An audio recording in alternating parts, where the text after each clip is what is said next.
welcome to the 2024 Iowa City Book Festival, presented by Iowa City UNESCO City of Literature. We would like to thank the sponsors and partners that made this event possible: the City of Iowa City, the University of Iowa, the Iowa City Public Library, Prairie Lights, Iowa Public Radio, the Graduate Hotel, and Think Iowa City. Support is provided by the National Endowment for the Arts and the Iowa Arts Council, which exists within the Iowa Economic Development Authority. Between events, be sure to visit the book fair at Merge, which is located at 136 South Dubuque Street, right next door to the public library on the Penn Mall. The vast majority of the book festival events are offered without charge, but they are not free. Please consider donating to the City of Literature by visiting iowicitybookfestival.org and clicking on support. Today, we are at the panel discussion, Who Do You Read? In this panel, writers will discuss some of their favorite writing by others, sharing the things they like to read and important books they would like to recommend. Now, please welcome our moderator, Jenny Colville. Hi, everybody. Welcome. I'm just going to start off by introducing our panelists. So we have Nicholas Medina Mora here. He was born and raised in Mexico City. He has degrees from Yale University and the University of Iowa Nonfiction Writing Program, and has worked in New York City as a journalist at Reuters and BuzzFeed. His debut novel, America del Norte, I just read a really nice review of it in the New York Times. It's great. And he currently lives in Mexico City, where he is a writer and editor for Revista Nexos. Chris, you just told me how to say your name, and I'm going to butcher it now. It's Chris Tace. Chris Tace, thank you. A poet, editor, and nonfiction writer from New Zealand. He's the author of poetry collections, How to Be Dead in a Year of Snakes, He's So Mask, The Supermodel Minority, the latter of which was a finalist for the 2023 Lambda Literary Awards for Gay Poetry. He's a current New Zealand Poet Laureate and a fall writer in residence for the International Writing Program. Sharon Wall is a writer and documentary film producer. Her collection of love stories inspired by classic philosophy texts, Everything Flirts, won the John Simon Short Fiction Award and was published by the University of Iowa Press in the fall. She's currently writing Bitter Tales, a collection of flash fiction and essays. And then we have Nicholas Wong, a poet, translator, and visual artist from Hong Kong. He's the author of Crevice, or Crevasse, I'm not sure. I think it's either way. I don't know. Either way. Okay. Which won the Lambda Literary Award for Gay Poetry, and Besiege Me, which was a finalist for the same award. He's also the winner of the Australian Book Review's Peter Porter Poetry Prize in 2018. He currently teaches at the Education University of Hong Kong, and he is also a fall 2024 writer in residence in the International Writing Program. And then finally, we have Peter Zavada, a poet, playwright, translator, and teacher from Hungary. He's the author of the award-winning poetry collection, Rec in Lee, in addition to 4 other books of poetry. Several of his plays have been produced to acclaim in Budapest, Nitra, and Dresden, and the Koretz Street Shakespeare Car Wash won the Critics' Choice Award for the Best Hungarian Theater Production of the Year in 2021. Zavada is a fall 2024 writer in residence at the International Writing Program. So I guess I'll just start off with the question that you all are here for. I think that as writers, it's sometimes important to have those other writers in our life that we have felt a strong kinship toward, and almost become a little bit, I don't know, for me, like family. You follow their career, you get excited about their next book, you feel like they're teaching you things. So I'm wondering, who are those writers for you all? And they can be from your country or not.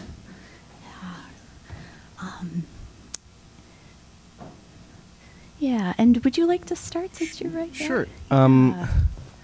Okay, so let's assuming that we're talking about like living writers who are working right now. I think the one that I admire the most and I'm most excited about is the Mexican novelist and journalist Fernanda Melchor, the author of Hurricane Season, which was translated brilliantly by Sophie Hughes and published by New Directions a few years ago. I think it's the most important novel written in Mexico since possibly Juan Rulfo's Pedro Páramo in the mid-20th century. Melchor is a crime reporter by trade, and what's amazing about her books is that she's the sort of writer who has spent enough time listening to people with a tape recorder, so she can like reproduce the way that people actually speak.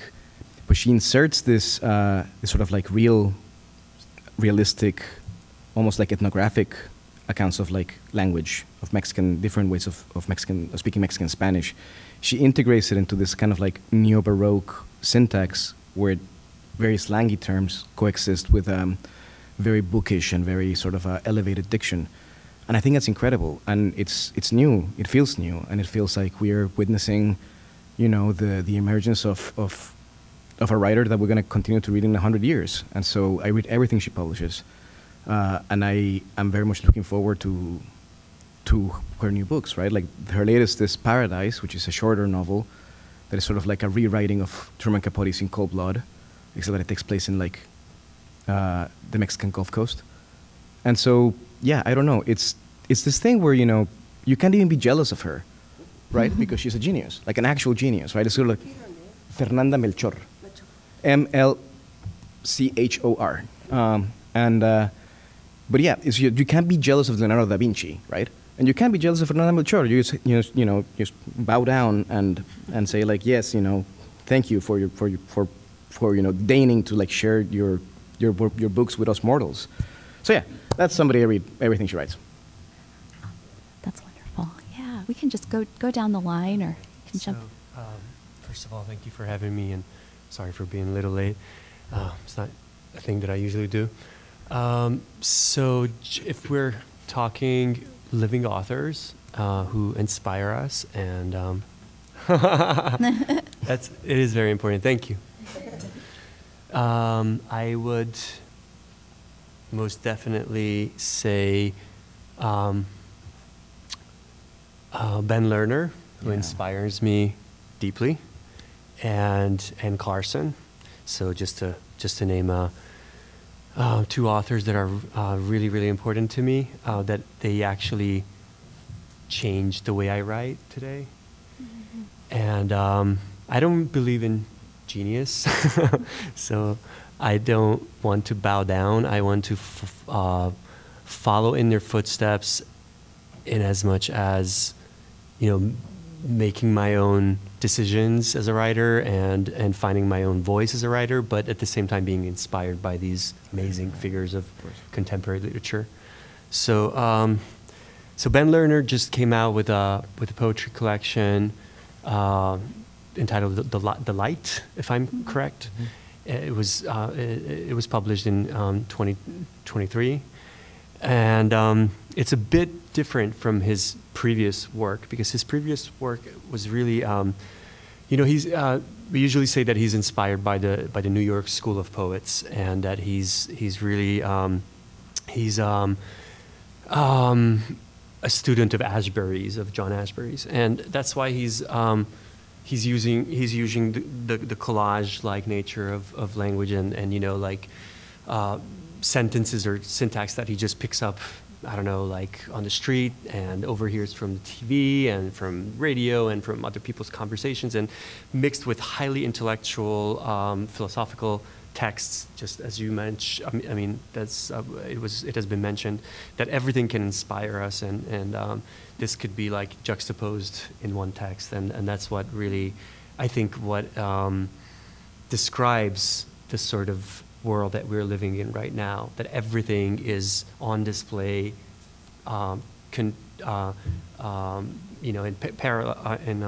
simultaneously, and that's what really inspires me, because I used to try to write in in a certain style, and then I changed up my style, and then I wrote in another style, and then I realized that I don't have to change between these styles because they all exist at once, right, simultaneously.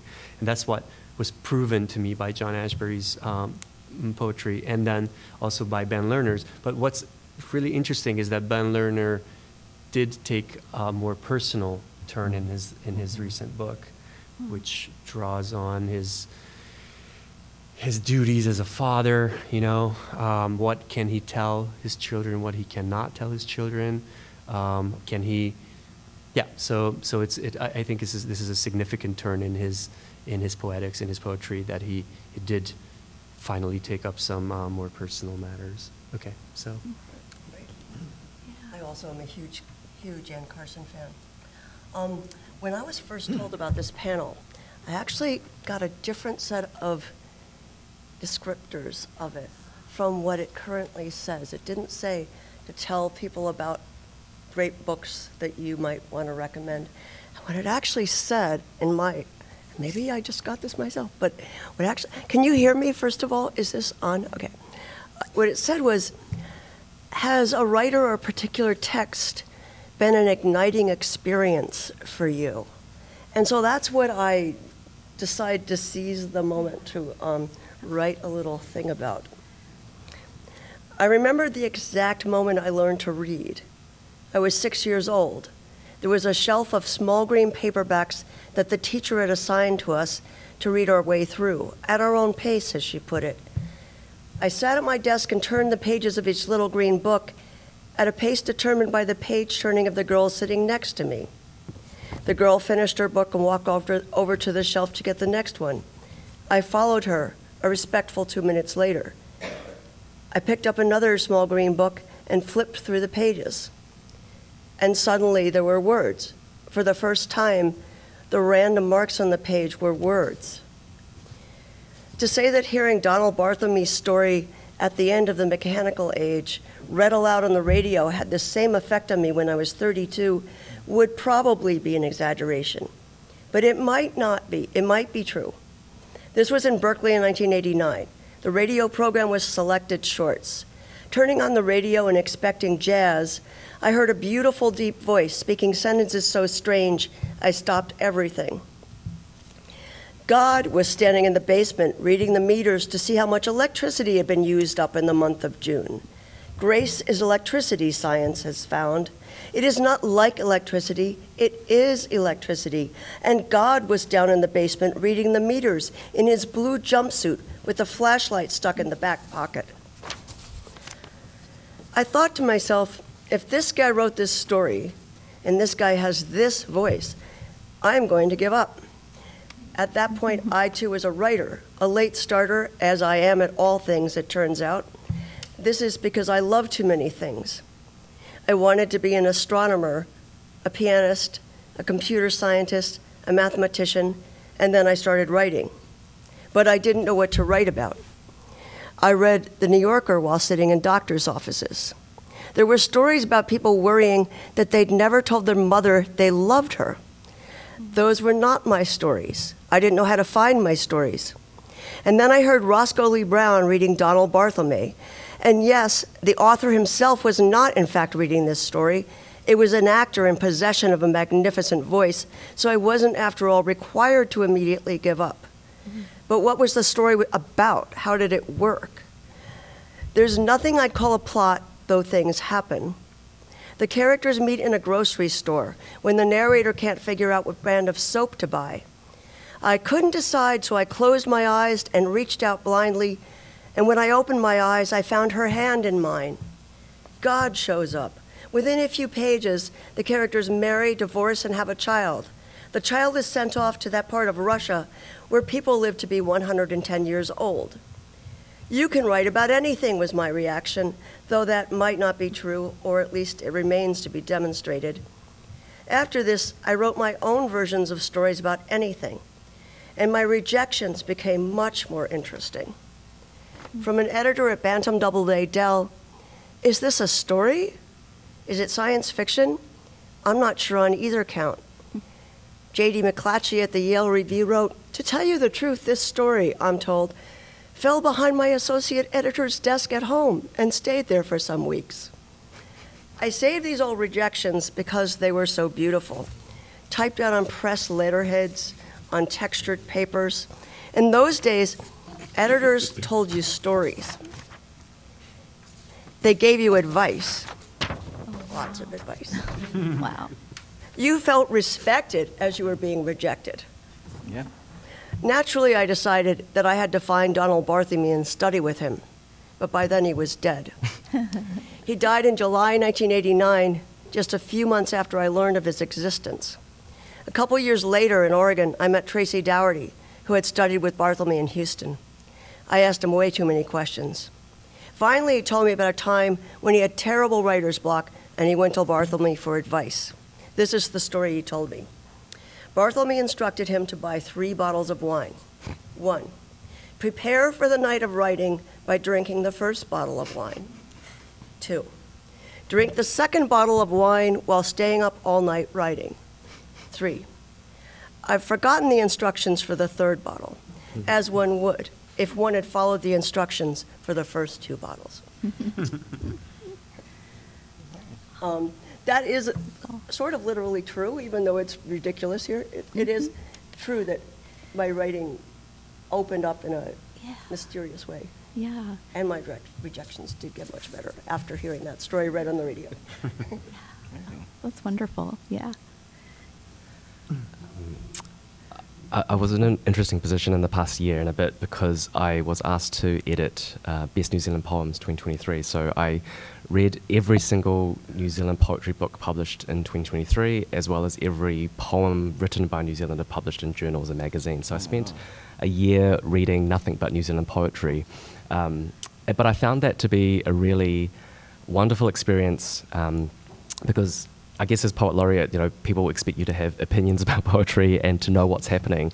And it was really a great sort of like insight into what's happening in New Zealand poetry and who is writing and who I should be reading. So there were a lot of poets that had never been on my radar before. So I found that exercise in itself, reading this amazing group of poets has been such a huge inspiration for me and has actually sort of opened my mind and changed my relationship to poetry, especially in the past year.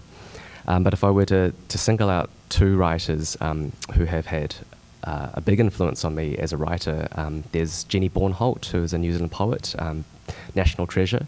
She also a former poet laureate, but has this wonderful ability to capture the domestic life, but really sort of blow it up into a macro perspective and really identify those big ideas in just the smallest of things. And the other poet that I'll mention is Alex Dimitrov, an American poet who writes so tenderly about, I guess, the contemporary queer experience. And, again, also just takes the smallest of moments, like having a smoke on a balcony at a party and just turning that into like this biggest meaning of life moment. And that's what I love so much about poetry, about being able to juxtapose those 2 experiences. Yeah. Wonderful. I think before I tell you guys, who I read or read, I have to do a little bit of introduction about my background, and that has something to do with, why I read or read these people at different stages in my writing career. So I'm from Hong Kong, and I write my poetry in my second language, in English. So when I did my MFA, I was taught these, canonical American poets. And then I started doing research online, and then I started seeing names repeatedly published in American magazines and journals. And I thought, okay, so these are the peoples I should read. And then, of course, those are Asian American poets, the younger generations. So I was reading a lot of them in different magazines and books, and getting things online myself. And then afterwards, I was a little bit bored by the whole trope of Asianness, the representation of Asianness, of a diasporic Asian American poets because I'm obviously not one of them. So I'm trying to navigate a way to write about myself after learning the syntax, the diction, the rhythm, you know, the trope, you know, and things like that. So I discovered John Yao and also Timothy Liu. And I realized, I mean, of course, you know, these people are from, you know, previous generations, from the current, you know, the younger ones. But then I realized that there's something very captivating in the poetry about life and art, in John Yao's case, and also being gay as a Chinese American in Tim Liu's book as well. And he's also very playful, and, you know, his poems can be erotic, but with craft. That's what I appreciate about his poems. And afterwards, I stopped reading a little bit for some reasons, and then I turned to artist writing instead of like poetry. I found the writing of the American artist Ronnie Horn's writing stimulating. She has this book about Iceland. The book is called Island Zombie, and it's very it's an existential collection of travel essays about, you know, hot springs in Iceland. I just love that a lot. You can read that in one sitting.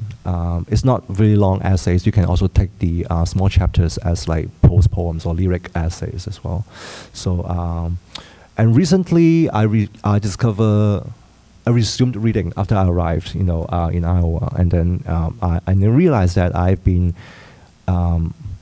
following names because there are poets that I keep returning to repeatedly in different stages of my life, and these are the names. If you want the names, they are Ray Armantrout, Brenda Hillman, Brian Tier, Mary Ruffo, and Eileen Miles.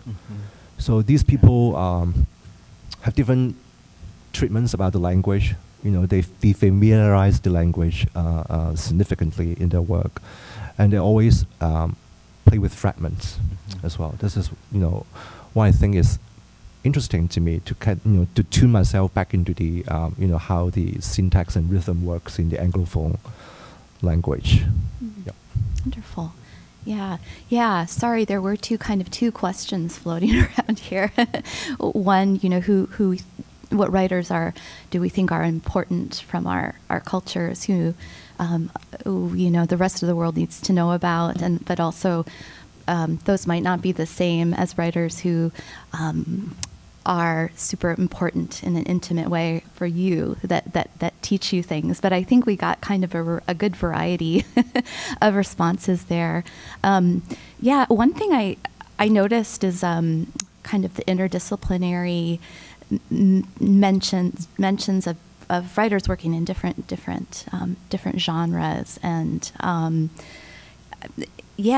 that I just wanted to extend that question a little bit further. It seems like there's a new sort of taking on, like in the literary world of writing that comes from all these like different directions, and you know, with nonfiction and within a novel structure, or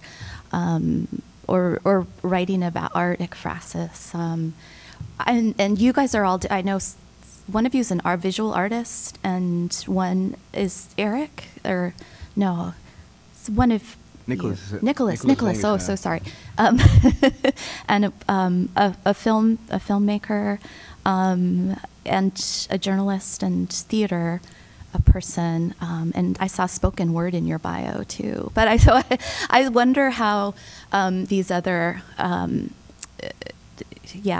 genres inform your work, and if there are people in these different, not just genres, but other artists out there working in different modes that are inspiring to you right now. Should we go again? Sure. Yeah. Or you guys can just like jump in. You know, if you want to like connect to what someone else is saying, that's fine too. Yeah. Yeah. I mean, like I think like so. There's like this question of like interdisciplinarity, or of like transgenre works and whatnot. I actually have come to conclude that like genres don't exist, right? Or like they are useful maybe as like heuristic categories to think about the history of literature, But I don't really think that there's like a big distinction between, say, theater and poetry, or for that matter, fiction and nonfiction. I think that like one of the things that I am very grateful for my time in the nonfiction writing program is the discovery that essays can include things that are not just facts, right? And vice versa, novels can include facts. Novels can include history, novels can include journalism, and that's in the end why I wound up becoming a novelist. I came to Iowa as a journalist. I had been doing like pretty sort of like, by the book, honest to God reporting. And then I showed up here and I was attracted to the program precisely because of this notion that actually you can pretty much do whatever you want, right? Yeah. And then when I returned to Mexico, what I realized is that like everybody does everything, right? There is no division of labor between literary critics and like reporters or like political essayists and poets, right? Like people care about the political opinions of poets, right? Even if they don't read their books. And I think that for me is inseparable also for something that Nicolas Wong was saying, my namesake, because I am also an exophonic writer, right? I also write in a language that is not my mother tongue. I also write in Spanish a great deal, but in Spanish I'm mostly a political essayist and a reporter. But I am very happy that I get to write my, so to speak, my literature in English, because it's almost like writing in a dead language at this point. It's wonderful because there's an estrangement that happens when you write in a language that is not the one that you are most comfortable in, that confronts you with language as language. And for me, that's inseparable from this interdisciplinary thing, right? It's not just about writing in different genres or like taking inspiration from people who are writing different things than the ones you're writing. It's also about writing and reading in different languages as well, right? I think that I am very committed to this notion of word literature, not in the sense of kind of like, like world music or like, exoticizing things, but like I think that it's important to know what are they writing in France? What are they writing in Russia, right? Like, what are they writing in different parts of Latin America? And whenever possible to read in those languages.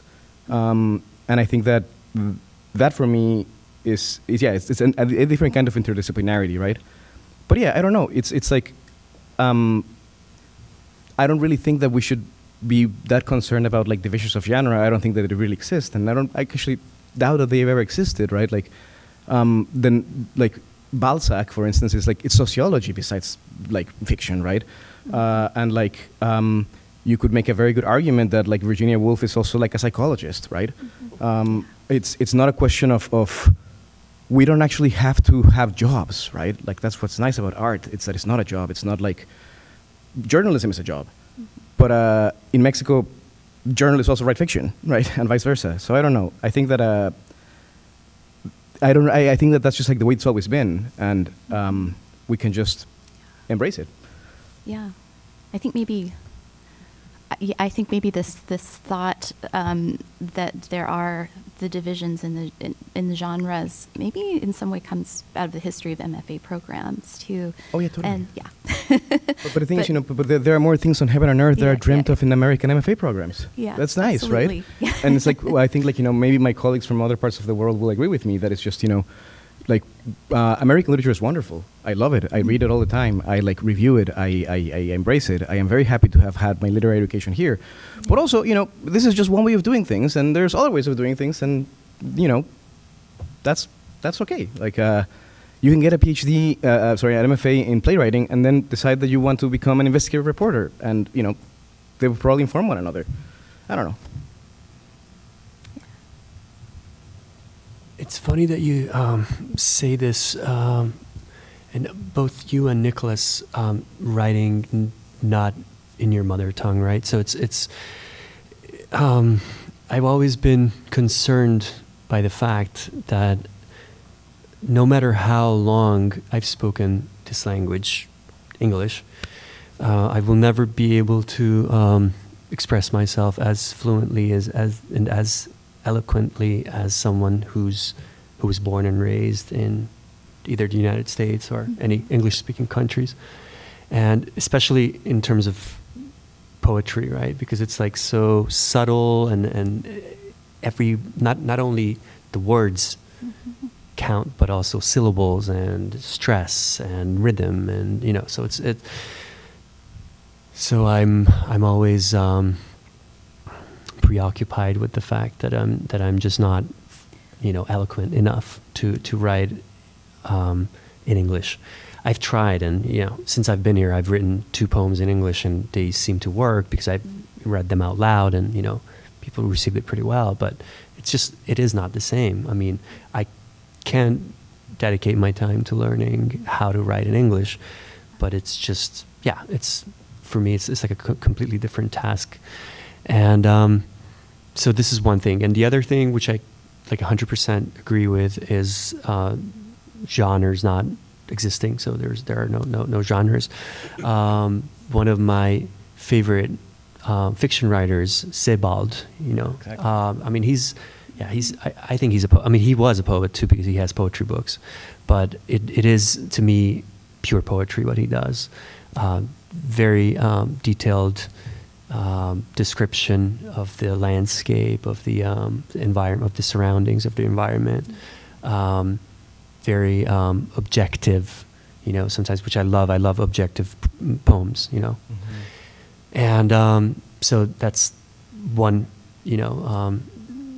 transgression of genres.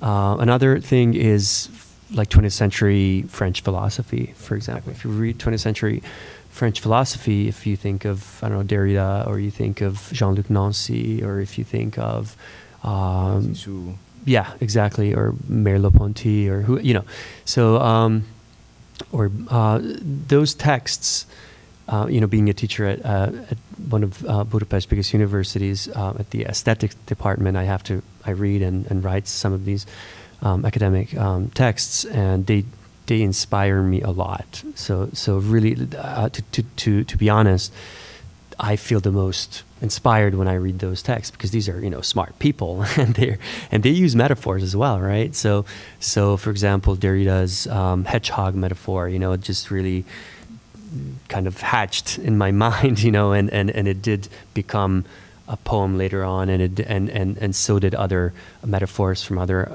philosophers and thinkers. So and they are sometimes pretty hard to understand, and that's one of the reasons, because they sort of they kind of like they write poetry.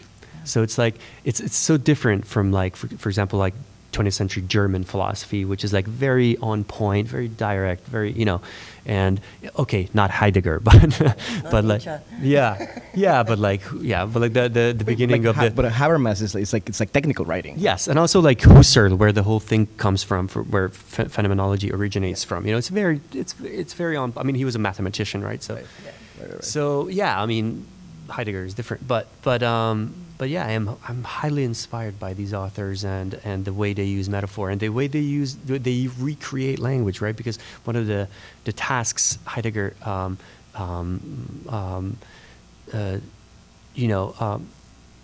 decided to take up was to renew the language of philosophy, right? So he used like all these new terms and used words in different contexts that hadn't been used like that before. So it is pure poetry, and he writes a lot about poetry, right? So, yeah, this is my answer. Thank you.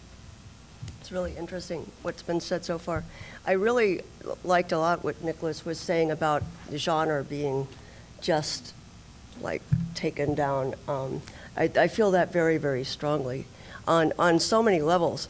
We were talking earlier, like I had a reading with Maggie Sheffer earlier, and we were talking about how both of us in some ways came out of the speculative fiction tradition, and that used to be a border, like a big high wall when I was younger.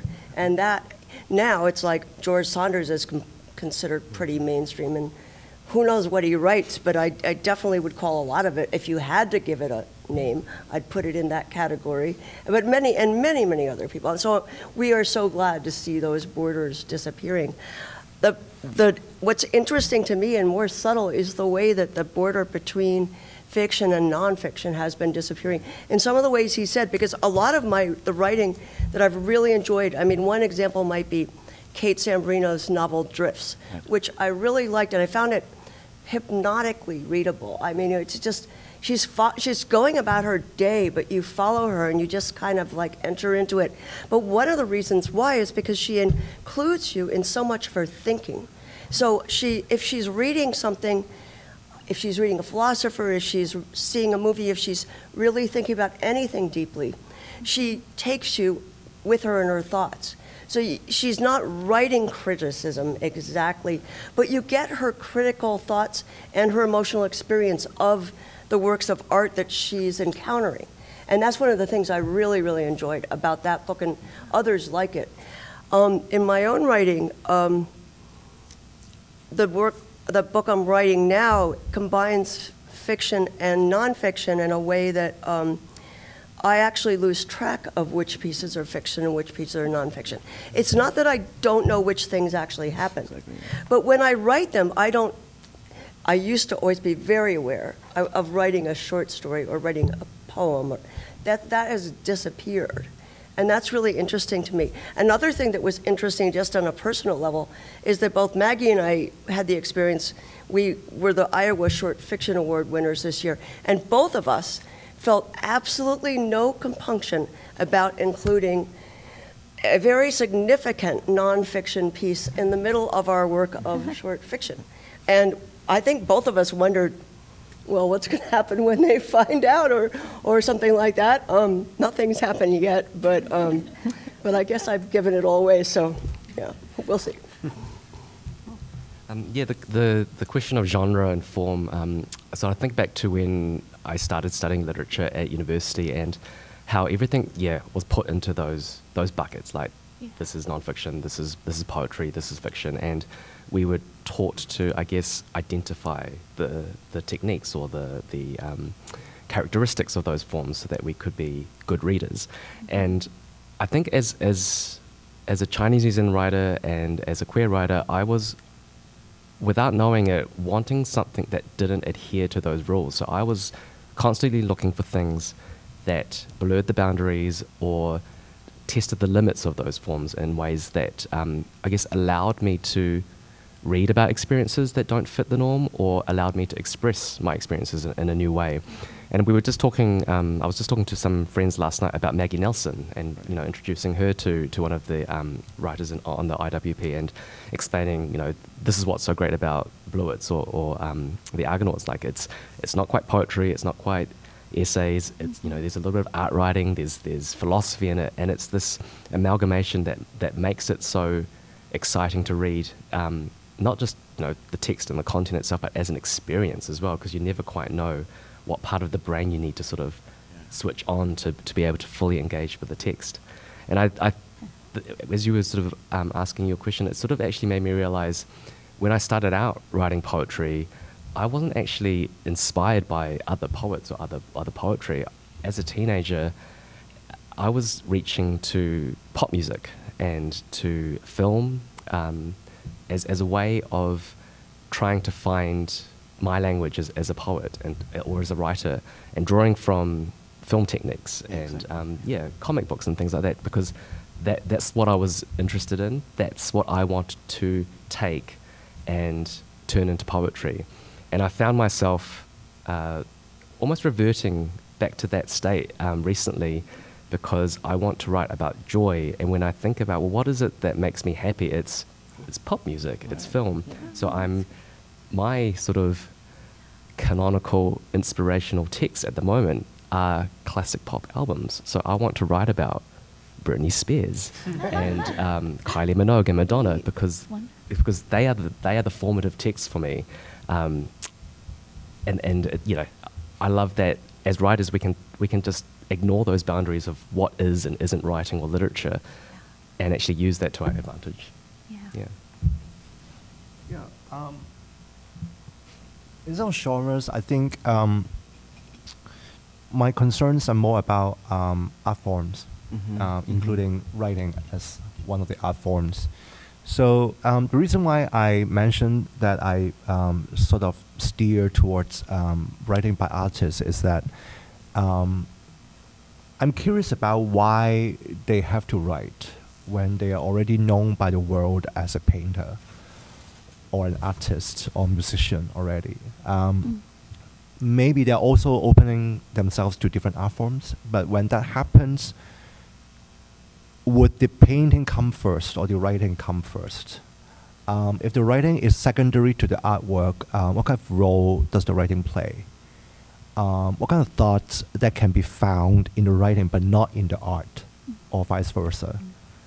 What's the rhythm like, in different art forms? So I'm kind of like, curious about things like that. So I'm particularly drawn to artists who work with texts or who write themselves, like, maybe Jenny Holzer, Ronnie Horn, Mel Butcher. Am I mispronouncing the last name? The one who do the blah, blah, blah?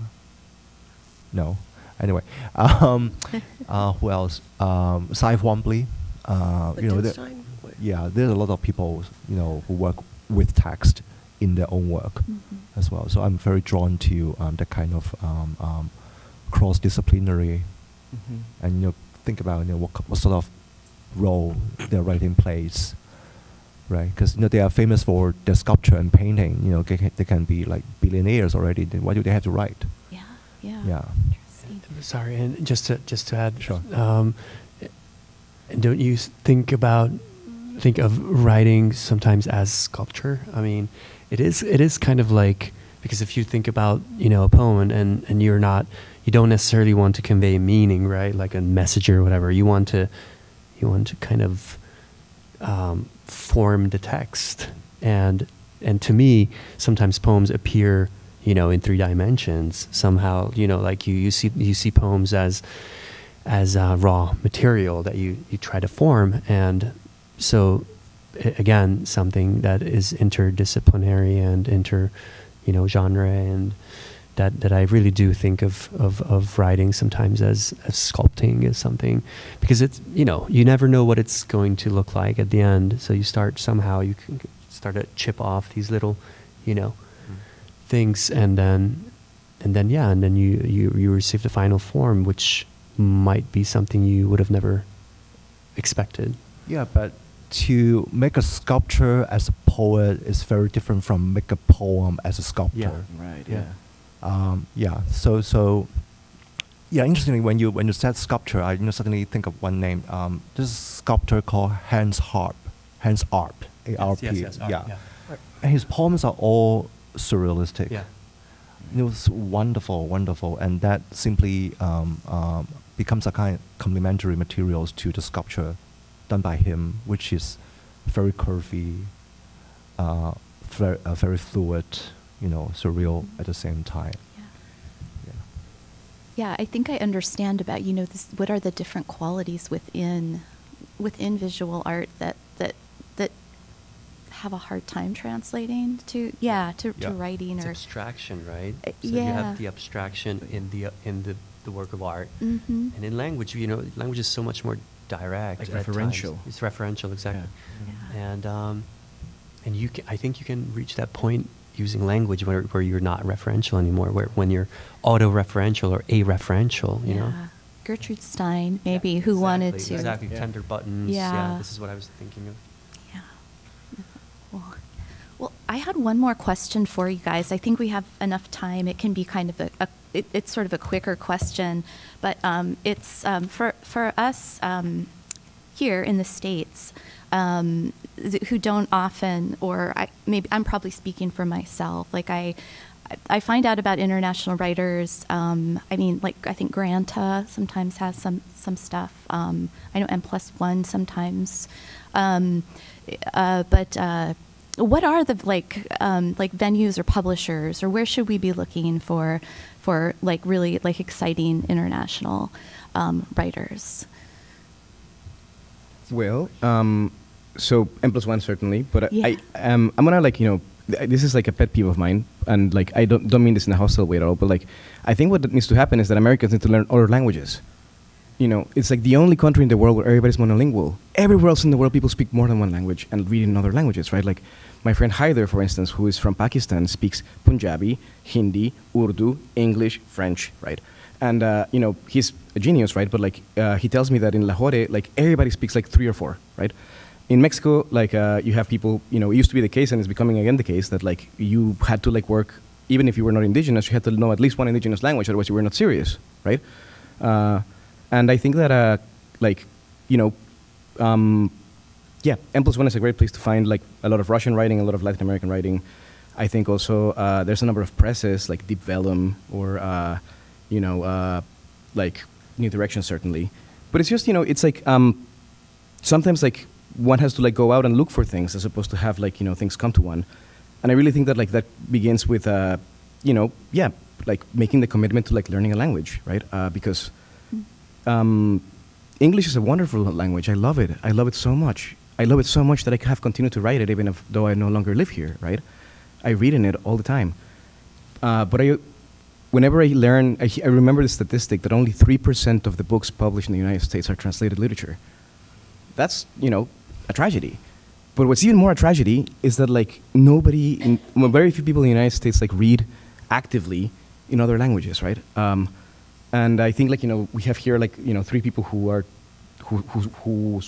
like at least 3 people, I don't know if like everybody, but for whom English is not the first language, right? And we all speak, I would like to say, pretty good English, right? But it would be nice if it was mutual, right? This was my eternal frustration. It was kind of like, I know so much about you guys, and you guys don't know anything about me. And like now that I live in Mexico, it's nice because it's, we translate everything. Everybody translates, right? Like it's just kind of like almost like a public service of citizenship, right? Like we translate stuff from N+1 also. They translate stuff from us.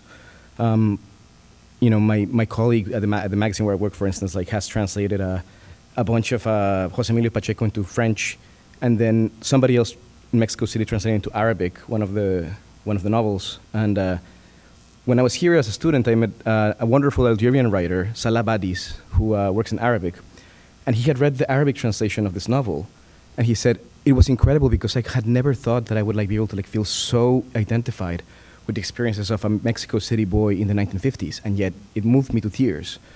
And it's just, it's like, I think like that if people are interested in literature that is not written in English, one place to start is by like committing to learning a language that is not English well enough to read literature in it. It's, it takes years, yeah, but all of us learn English, right? I don't know. Sorry, I really don't mean to be like mean or hostile, but it's just it's this thing where it's of course in Rome, people from Rome didn't need to learn other language other than Latin, and everybody else learned Latin. But Spanish is very easy. It's much easier than English. If you can conjugate the verb to be, you're gonna be able to learn Spanish. I promise you. Where is our what?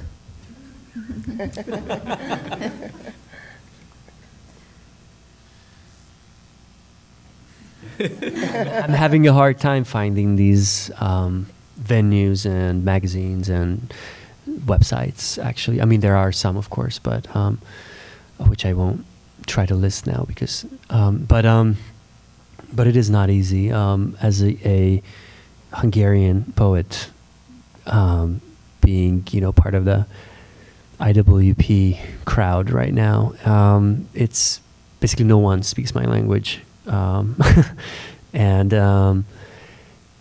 I had to work, really seriously with my translators to be able to produce as many poems in English as many I needed here, and it's actually not easy to publish either because not every magazine accepts poetry in translation.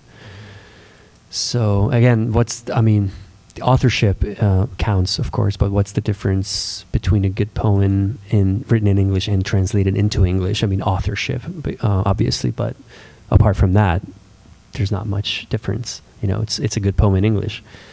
So yeah, it is not easy. And as I learned here, again, being a poet, it's not easy to be seen because it's almost impossible. For poets, basically, literary agent does not exist. I mean, we don't, sell as many copies. We don't produce as much profit, of course, and it basically does not exist unless you're really famous in some other ways, and yeah, so what I'm looking for right now are actually opportunities to publish my translated poetry in English, and yeah, and so I keep looking for these places. Well, I also don't know how to find much work in translation, so I'll let hopefully people who do know more about it answer it. I'm not going to talk about translation, but just sort of something that Nicholas said. You know, in New Zealand, we're so influenced by the US and the UK. So I think people read more UK and US authors than they do New Zealand authors, and it's just this constant battle to get people interested in writers from our own country. I think, you know, there's this cultural cringe that writers or books from New Zealand aren't good enough, or they're not going to be worth your time, you know. But if it's a big international author, yeah, we're going to go jump straight to it, no matter how good or bad it is. You know, and this stems right from, you know, the very beginning of like having that lack of representation of New Zealand literature in our school curriculum, and, you know, trying to get English teachers to include New Zealand texts so that people are actually reading them from a young age. So, you know, I feel like sometimes I live in a bit of a bubble when I think that people are reading New Zealand books in New Zealand, let alone New Zealand books in the world. But it's been wonderful to see some New Zealand poets and some New Zealand novelists actually get US publishers and you know, get a bit of attention here. So people like Hera Lindsay Bird, Nina Minya Powles, Tay Tibble, and novelists like Pip Adam and Catherine Chidgey, and of course Eleanor Catton.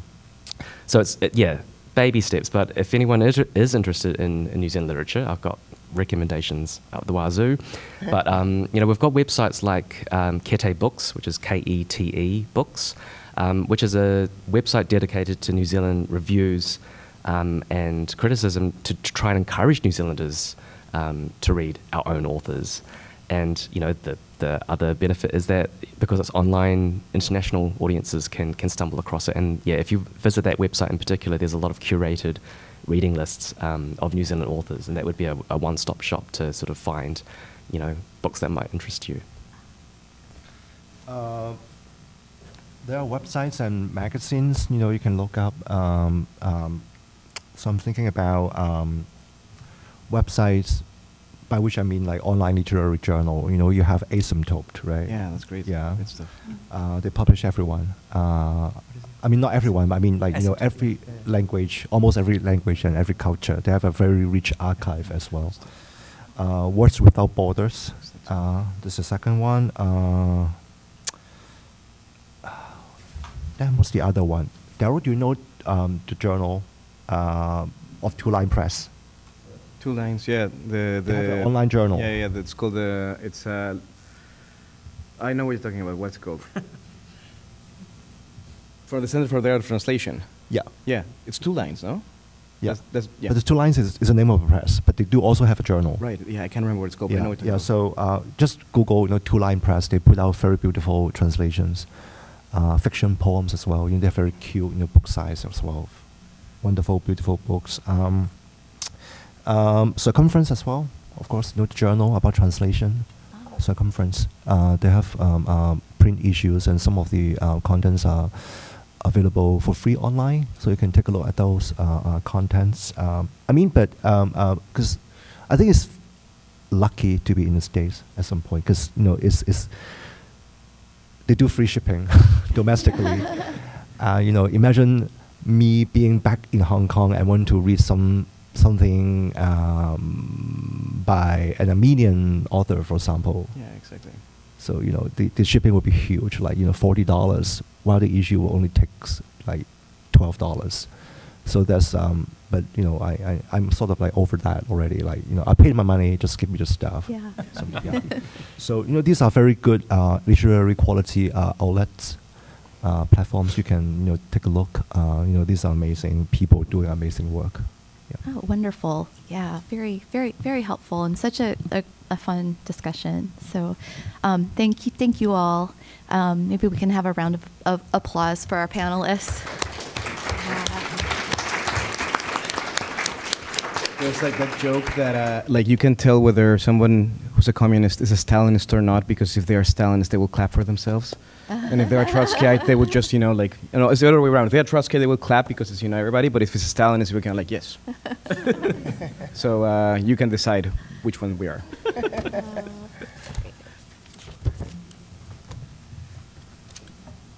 Looks like they're not kicking us out. I thought I thought they would be. I don't know. Do you guys want to take questions or no? Yeah, sure. Are you done? Well, are we being kicked out or?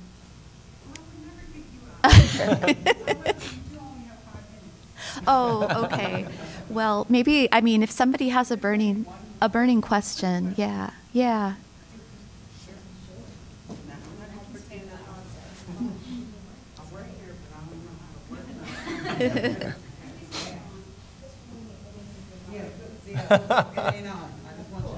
Well, we'll pretend it's on. So one thing that I've loved about being here at the University of Iowa as a writing student is that we get introduced to a lot of different things that you've maybe never seen before and experimenting with your writing. So I really had never played around with like hybrid writing before I got here.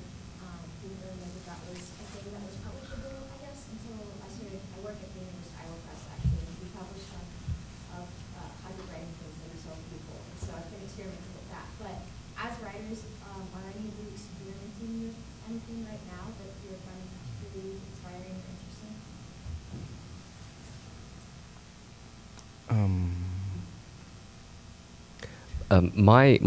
The hybrid writing that I've had published has been accidental, and it's usually like I wrote a poem, a prose poem, quite a long one, sent it off to a journal.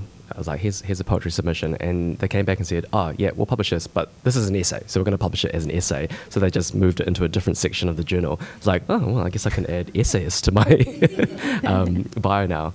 But yeah, I think often it's there's a lot of debate about what is considered hybrid writing or whether or not people can see what is happening in a text. And yeah, it's those conversations that I love having with readers and other writers about like what is the intent here and what is actually carried over to the reader. Yeah.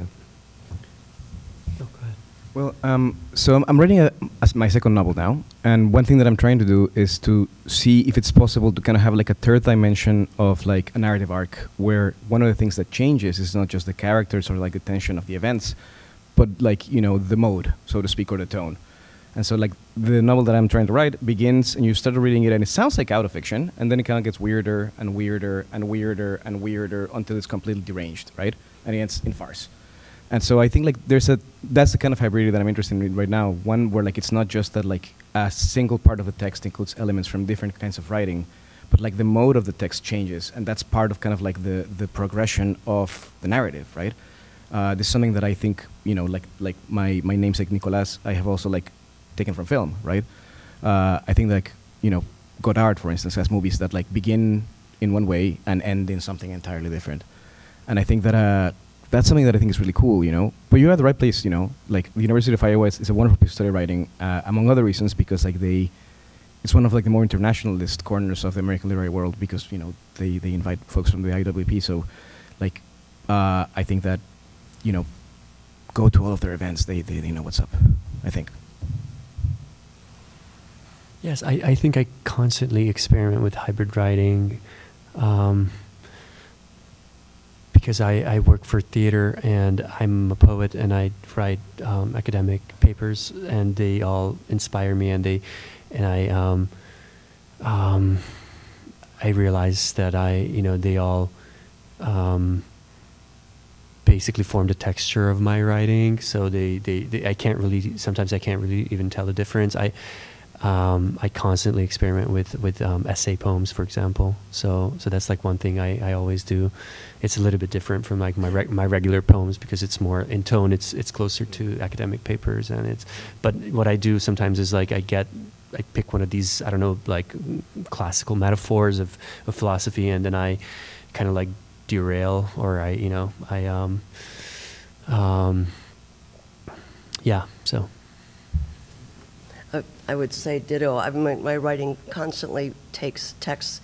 The book I just published uses philosophy texts of different kinds to make love stories. And so, I mean, sometimes as structures, sometimes as forms, sometimes as the language, lots of different ways.